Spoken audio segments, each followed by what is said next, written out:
Hey everybody, this is Sandi Patty, and it is just my privilege to be able to talk to you for a few minutes.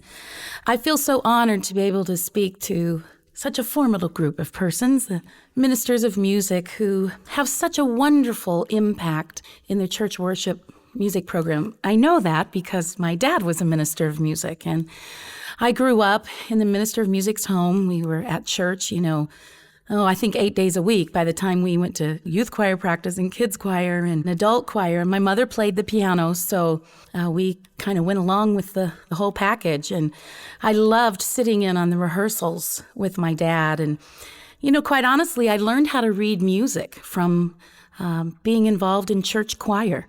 I was able to, learn to read the alto part or the soprano part. And so much of that was, really all of that musical training was from church music. So I value those times in my life. And I guess the older I get, I look back on those times and I realize how much church music has impacted my life, not only professionally, but more important, personally.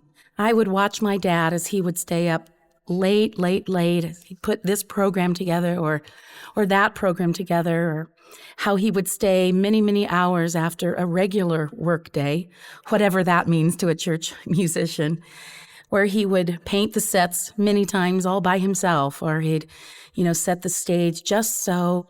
And I know that there's so much that goes on behind the scenes that a congregation is really unaware of. What they feel and what they take from a worship experience so often has been many hours and many prayers, and much physical labor has gone into what someone will experience in a worship service. And I guess I know my dad is one of my heroes, and church musicians, ministers of music, are my heroes. And I just appreciate the very hard work that is put into leading people in worship. So much of that leading in worship begins with a personal relationship, as we are led perhaps many times quietly and privately in our time with the Lord. And so I just want you to know there's at least one person who understands and appreciates all the behind the scenes that goes on. You're very valuable and very important, which is exactly why I asked Word Records if we could send you some of the new songs off of my project.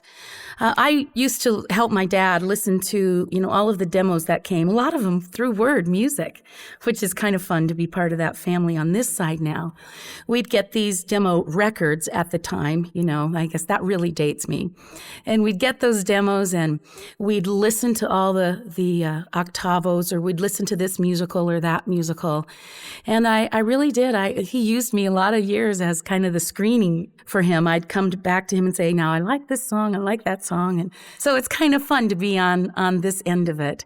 And Word was very gracious and immediately said, absolutely, let's do this. And so it is just with tremendous joy that we're sending you some tracks that hopefully your soloists can use and hopefully not fight over.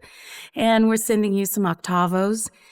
Some of the songs on this record, I can so hear congregations singing. In fact, it was really one of the things that I set out to accomplish when we did this project, and that was to make a record that was right to the heart of the church for many of the same reasons I just shared with you. I wanted to envision congregations singing some of the choruses, as I've done in the past with perhaps In the Name of the Lord or How Majestic Is Your Name, and wanted to find songs on this project that would create that same feeling in people. And I wanted to do a project that the choirs could use the octavos, that they could sing the choral arrangements.